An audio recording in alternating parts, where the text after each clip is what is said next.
You're listening to Santa Fe Fashion Week, Fashion Behind the Curtain podcast. I'm your host, Stephen Cuomo. I'm really excited to have Janelle on as our guest. Janelle, can you tell us a little bit about yourself? Oh, hi, my name is Janelle Funari. I have a company in New York called Funari New York.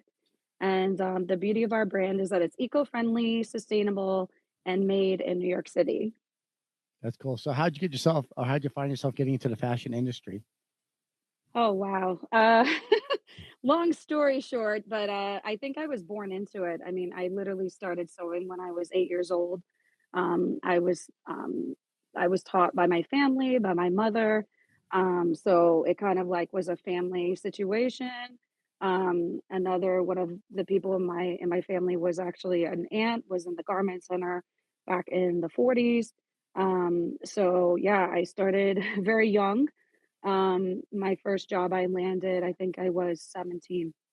Oh, fantastic. So, is it kind of like the family business then, or did it kind of skip a generation? Yeah, it definitely skipped, I guess, well, yeah, it skipped on my family's side. My mother and father went into a different industry, but I still loved it. So, they harbored my talent, they pushed me to work towards it, and here I am, That's cool. 25 years later, still doing it. That's fantastic. So, who's your target audience? Who do you typically design for? We definitely design for people that are interested in helping to save the planet, have an organic, eco-friendly lifestyle, holistic lifestyle, and also have a pet. So I have Maxine with me today. We're really big into advocate of rescue and charity, and that's a big part of our brand. So our clients definitely do love animals. Okay. So, is it menswear? Is it women's wear? Are you donating some of Yes, those? we have menswear, women's wear, and pet apparel. Okay, so that's where the pet comes in. So when you talk about people that love pets, are you donating some of the money to like that kind of like for pets and stuff like that, or Yes, yes, yes. So every single collection, we work with a different charity, and we ongoingly work with charities throughout the year. We actually work for a local charity in Long Island called Hurley's Bulldog Rescue, and they actually help pull the dogs out of bad situations and airlift them to New York to safety and care. well? So I was born in Queens and I lived in Suffolk County, Hopog, and then we moved to Albuquerque when I was 12. So can you tell us a little bit about your design process, what that's like? Yeah, I mean, it's pretty exciting. They call me a dinosaur in the garment center because I'm one of the last designers that actually really do create my fabrics. So whenever I have a vision, I sit down with a fabric engineer and we come up with the concept of what we're going to work on that year. And then we work with the manufacturers to actually develop innovative technology that we put into every piece of fabric that we use.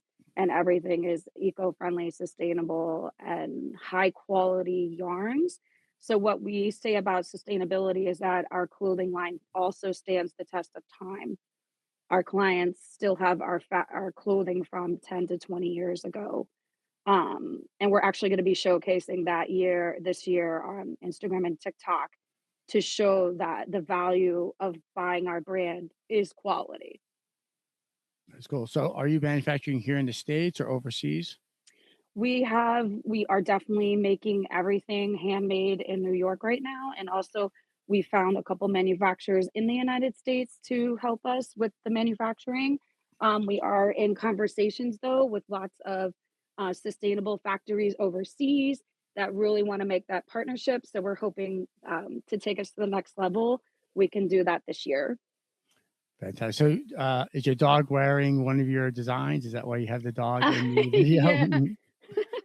She's a part of the design process. She's my muse, and we go to work together. It's funny. Everyone in in the garment center knows Maxine. Yeah, so we go to the factories together. She's a part of my design process, and she's always there with me as my muse, and also just my love. And we design together. It's kind of fun. That is cool. So, since I produce Santa Fe Fashion, do you participate in fashion weeks or pop up shops, or what's part of your marketing program to get your product out there? Oh, yeah, yeah, we've done tons of shows. I mean, we pretty much have done wow, we've done a lot. We've done a lot of the fashion weeks in New York. We've done the fashion weeks in Miami previously, LA. We went to Paris a few years back. But now we're more focused on pop ups and influencer marketing. And we were selling in a store in Soho. So we're just trying to get back out there to work directly with our consumer and host as many events as possible this year, obviously charitable events. So that's what we're going to be working on this year. So can you walk people through that for like designers that may have never participated in a fashion show or fashion week? What's maybe some of the pros and cons? Wow. I mean, first of all, it's a lot of preparation. You never really know what's going to happen, right? It's crazy. You're developing this product line. You're making sure the fabrics arrive on time, and with all this tariff duty issue, fabrics have been coming in late. So it has been quite stressful, I think, for all designers globally right now to continue. I think that's why you're seeing a struggle right now. But yeah, it's a lot of process from meeting the models, fitting them, making sure everything looks right. Then we have a choreographer that actually helps us to choreograph the show to make sure it's looking the right way and that the models are walking the right way. And we have animals, so we have to make sure the animals look good. Mhm. It's a lot. It's a big process for start to finish, about 6 months. Very cool. No, thanks for sharing that with us. So I'm going to Vegas in February for Magic. Nice. Have you ever been to Magic, the trade show? Yes, yes, I did. I didn't do Magic. I actually did Project. I Yes. think is right next door. But, yeah, what a great show, and we actually did Super Zoo, a year ago, which is a very large trade show for pets.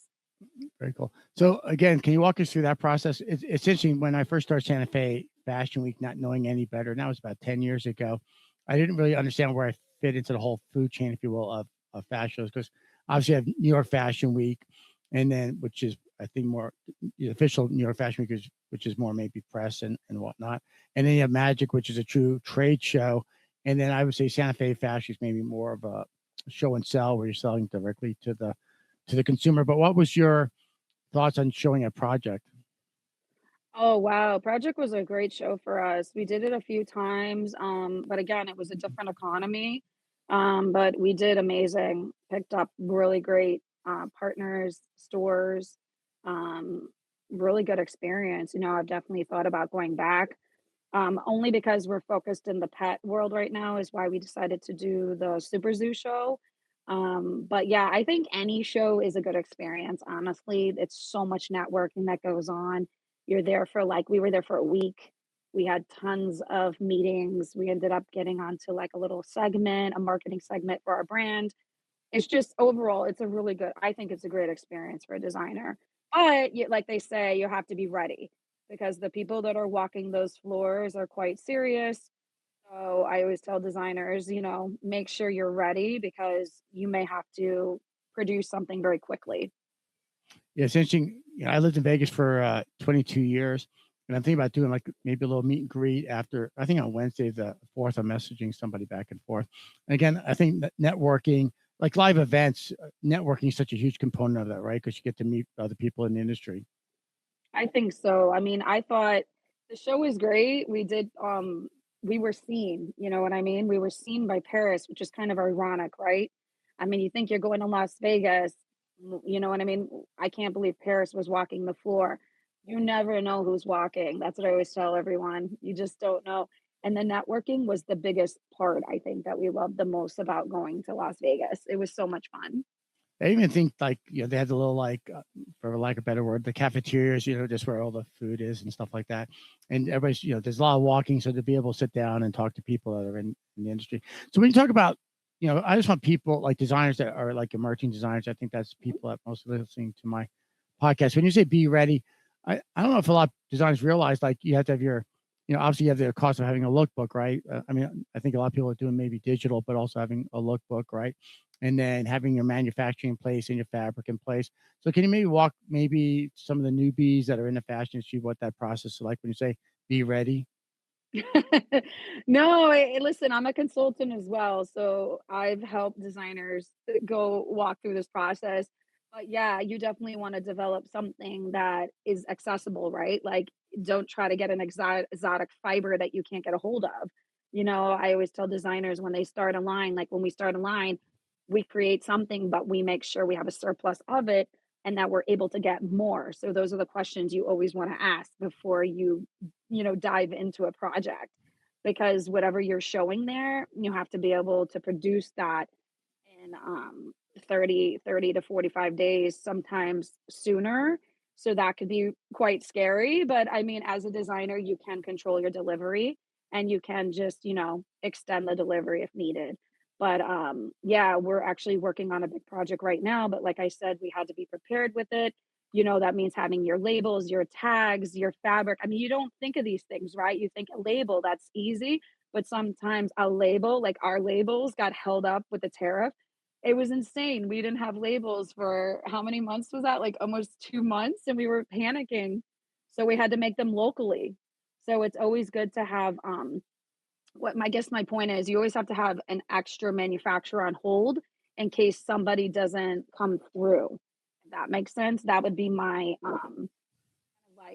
my voice to designers, is to always have a backup plan. Exactly. And what's interesting is when you say push back the deliveries, I mean, for the boutique owner, maybe they own one boutique or several boutiques. If they place the order, they're counting on that order to be delivered because they have a showroom or a department store boutique to fill shelves, right? Exactly. So what happens if you can't deliver? Most times they're not going to ask you again. So that's why I always tell designers, be like really careful if you're going to attend one of those big shows, because if you can't give them what they want, then they're probably not going to call you again. I hate to say that, but the industry is pretty brutal. Well, We're well, in a it's brutal industry. Well, you bring up an interesting point because I was talking to some local boutiques here in Albuquerque, New Mexico, and they would attend Project or Magic, and oftentimes they'd build a relationships, and then they wouldn't even attend Magic anymore because they felt like they already had a relationship with the designer. They knew they would deliver on time, and maybe they're not even the most cutting edge designer anymore, but they know they could count on them. Now they just go to their website, the designer's website, if you will, and place orders that way. So yeah, so having a reputation to be able to deliver on time is very important. Maybe more so than even being the best designer out there. I know, isn't that a shame? No, it's pretty. Well, I always tell designers, keep trying, because, you'll find your way and you'll find your partnership. So let's stay on the subject of magic just a little bit longer. When I go to magic, it's interesting. I see like some designers, they're writing a lot of orders. It's almost like 10 deep, and then some designers, there's really nobody writing orders. And do you find that a lot of designers are maybe letting people know that's their showroom for the week? They're going to be in Vegas and they're booking appointments that way. Is that the way you kind of handle it, or were you just hoping to kind of draft off of the traffic that was there? I think you have to have both opportunities, like you definitely want to have some meetings set up if you can. Try to call people before you go. And then also, I think it's great to have, walk by traffic and then take the appointment from there and see where it goes. So when people are writing orders, I want the designers to understand this. When you get a big order, are they paying up front? Is it like 90 days from delivery? How are you structuring that? And how do designers deal with that cash flow issue? That's the biggest challenge, right? Depending on the project that you're working on. If it starts from like a boutique level, sometimes they have the cash right there, which is fantastic. Like when we were in Vegas, they actually paid us right there. It depends on how fast they want the order. We notice when people need something very quickly, they're usually apt to pay for it, if that makes sense. That's why I was saying about having some things ready to go, because that's your best thing to have ready when you're a designer, because you can actually deliver, right? So they're probably going to pay you immediately because they want your product. Otherwise, you can take like a 30% deposit, and then as the product is ready, they will pay, before you ship. I always say to designers to try to get paid before you ship, but sometimes you have to work the relationship with them. They might not have the cash flow, I know it's frustrating to designers, but sometimes we have to put our products in stores and get paid like in 30 days. So that could be it's good to have all that relationship conversation before. I know it's an uncomfortable conversation. Yeah, I can see how for a lot of boutique owners, they're small business owners also, and maybe if they haven't had the relationship yet with that designer, they want to make sure they actually have the product that they didn't pay it all in full, and then the designer doesn't deliver. And then also, I've heard horror stories where the designers have taken a deposit and then they ship the product out, and the product is rejected, or they don't get paid, or maybe the boutique's not even in business anymore. And so, yeah, a lot of designers have to realize that. I think fashion is like one of the most difficult businesses out there. It definitely is. That's why I said relationship is everything. So if you're able to actually go to the store, talk to them, have a conversation in person, that's why I say to start local, because sometimes that's the best situation rather than shipping overseas. Like you said, you may never get paid, the product may get lost. There's so many things to consider right now. So I think the best thing that every designer can do is stay local right now.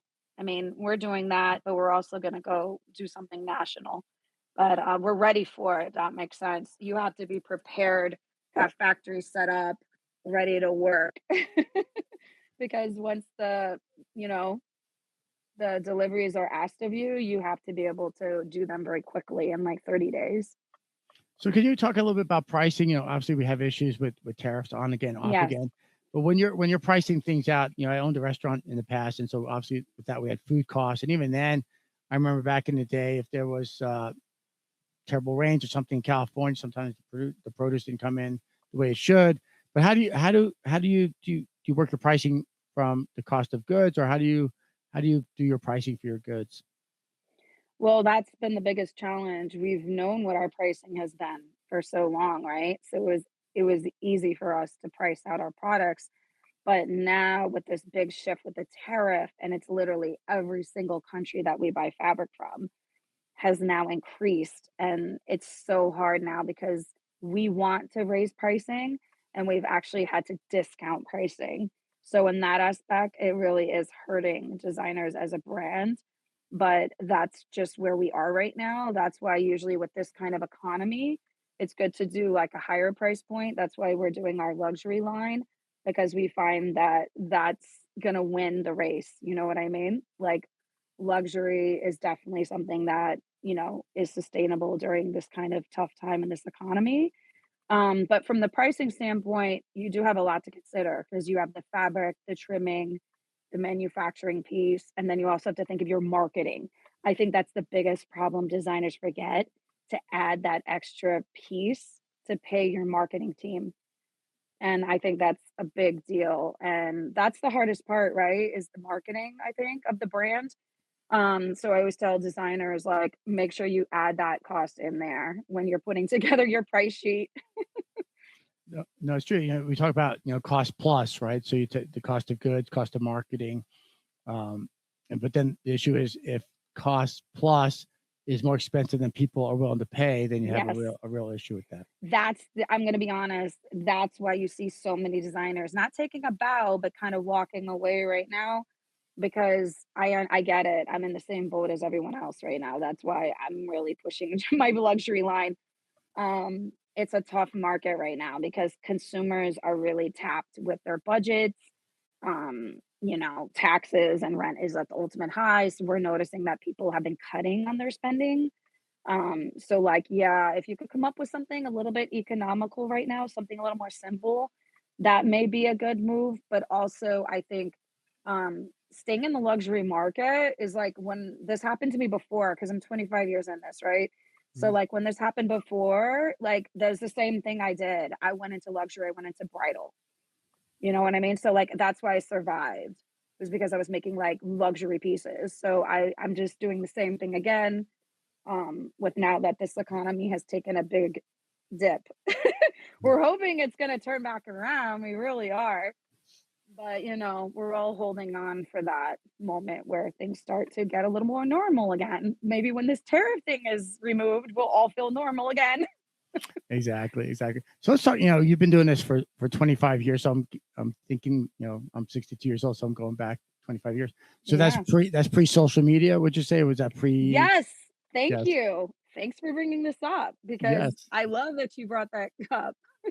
So how's your business change? I mean, I remember the early days of MySpace and whatnot. So what is and now the big buzzword now is like world building and stuff like that. So how's your marketing and how's things over those 25 years have you adjusted to that? Listen, this last 5 years have been brutal. You know, we have gone completely from walking into a store in Brooklyn buying online to, like, buying online. So can you imagine? It's been an intense shift. I am from the old school, like, that's why I'm laughing because back in our times, we didn't have social media, and we found ways to sell, meet buyers, get into Vogue, like, do all those things without social media. Now, it's pretty much like if you don't have social media, you're dead. So, Mhm. it's a big shift. Like I said, we have had to completely shift everything, redesigning everything, hiring, people to handle the online, fixing our websites, 2 times. So, it's been really challenging, but, like, I am starting to feel a little bit better about it, but I have to say it's been rough. I'm not gonna lie to you, it's been a rough transition. Well, it's interesting because the pros, again, I like to talk about the pros and cons. I mean, Mhm. back in the day, you had to be in a Vogue and you had to be in a department store. Yes. You had to buy ad space, and then oh my god, if you wanted to like market all throughout the country, buying ads in different markets, and so you go from there to where yes, there's a lot more competition. You could do Facebook ads, maybe you could do Instagram. So I think the barrier to entry in a way is easier, but I think like online sales, and we could talk about that. I guess we could talk about it right now. What percent are you doing more online sales now? Are you doing more of a wholesale business? What's your business model? Right now, we're actually shifting back into wholesale. Like I said, I took a break. I was like, I don't know what's going on. I mean, the biggest word of the last of the economy has been scam, right? I mean, it's like everyone's worried, are they going to get delivered? Am I going to click and buy this? Are they going to ship me? I think that was the challenge of going online, right? But now I think people are finally feeling more comfortable. As long as you have a great marketing campaign behind you and people know that you exist, I think you're gonna have a better opportunity of selling online. That's why we still believe in keeping some brick and mortars throughout the country because we want people to know that we're around. Does that make sense? We're not just some weird fly by night selling things in some strange location. You know what I mean? Right. Like we want people to feel comfortable and then actually they can come meet us. Like our best clients are the ones that meet us in person. We measure them, we measure their pet, and we find that those are the clients that stay with us long term, are the ones that actually see us face to face. So are you leveraging more of like a pop-up shop or are you signing long-term leases? And then when you say wholesale, are you wholesaling to retailers or walk us through Yes. that? Yeah, we're going back to it. I know it's a little bit complex, but we're definitely gonna go back to it in a smaller way. We're just gonna start selling wholesale to boutiques through New York. And I think it's safe because, like I said, they're here, we know how to find them. And then we also can have communication. I think the biggest thing about fashion is you need to talk to the store. Like, if something's not working, it's okay. Does that make sense? Like, Yes. it's better to switch something out. That's the power of being a designer, right? Is that we always have other products. So, like, I'm a big believer in that. Like, if something doesn't work for a certain zip code, I'm willing to swap it with somebody else. You know what I mean? So I think having that open communication is so important to being successful in fashion. Interesting. So you're staying more regional at the moment then, so mostly working in the New York area. But that's an interesting way to do it too, is to be able to swap it out. So you have different stores in different boroughs, right? And this is selling really Yes, well in this borough. This one absolutely. isn't, and What's you going could to sell in Manhattan's not going to sell in Brooklyn. Does that make right. sense? And Yeah, that's something I think designers don't think about. that's cool. So you have an open dialogue with the different boutique owners, and then you can swap the items out and stuff like that, in almost like real time. I think it's the best thing to do because the worst thing you can do is like have a store get stuck. Does that make sense? And I feel like Mm. that's the uncomfortable conversation buyers don't want to have with designers, and I embrace it. Do you know what I mean? Like I want to know what's happening and what's like not working because I want to be better as a designer too. And then if that means changing something over and it's going to sell out, let's do that. You know what I mean? I think that's the biggest opportunity. That's why I'm saying like if I'm speaking to the designers of the world like definitely like do not try to sell everywhere. Try to find your niche market and focus on that and then expand. You know, that's what we're doing. So is consignment still a thing? Wow, consignment is still a thing. I'm not a fan of it Mhm. because the problem is like sometimes they forget about you and then you may not get paid. So here we go again, right? But everything's relationship. Like if you have a good relationship with the store and you're able to actually, does that make sense? Have that conversation with them. I think consignment can work and you can get paid. It's just having that really good dialogue with the store and not, and you know, and just doing like a small capsule collection and then see how that goes and then, you know, get paid like maybe once a month, something like that. Yeah, art, the art is a very big thing here in, well, especially in Santa Fe. But I have a lot of artist friends, and a lot of times that's what they're doing. They consign their art. They'll hang the art at a gallery, which is hard to get wall space, just like for fashion design, it's hard to get boutique space. And then the art sells, and then the gallery takes a commission or whatever that looks like. But yeah, they're not. These artists aren't getting paid in advance for their art. The ones that I know, it's really more of a consignment situation. I think it's the same thing now for designers. Like if you feel comfortable, I say go for it because the best thing, like I said, is to have the communication. But also I think it's nice if sometimes the store buys something. Does that make sense? Like Yeah. if they buy like maybe something like one piece and then like you give them three or something. I just feel like it feels a little bit better that way. But I know not all stores have cash flow. So again, that's where we like have that communication with the stores. And like I said, starting locally, I think is the best idea. Here we are in 2026 January. We all want to start the year off strong, right? We get through the holidays, which I guess in retail could be a good thing, right? So it's the best time of the year for retail. What's your goals for 2026? So the exciting part of 2026 is that we're actually going to go back into stores. So you're actually going to be able to go into stores to purchase our products, which is very, very exciting. We're teaming up with multiple stores throughout New York City right now and plan to expand throughout the country so that you can actually go in person and see the products, you know, and touch, feel them, and try them on. So I think that's really exciting for us. And we're also pushing very hard our online sales as well. We're going to be launching some lower price points so that our brand is more affordable because we are a luxury brand, but we do want to have some more basic styles that everyone can afford from Funari. And we're also going to be pushing hard our Match Your Pet collection. So you're going to see us sold nationally in that concept. So you'll be able to buy something for your doggy, your cat, and also for yourself. So that's where you're going to see us in 2026. Well, we look forward to following your journey, and we'd love to have you back as a guest, maybe mid-year, if that's okay. That would be great. We would love to. We hope to get out west too. We've never been, so it would be fantastic to hear more about what's going on out there. Well, Santa Fe Fashion Week is October 2nd, October 3rd. It's actually the first weekend of Balloon Fiesta. Have you ever been to the Balloon Fiesta? No. Yeah, it's like the biggest balloon fiesta in the world. But thanks again so much for being a Thank guest on our you. podcast.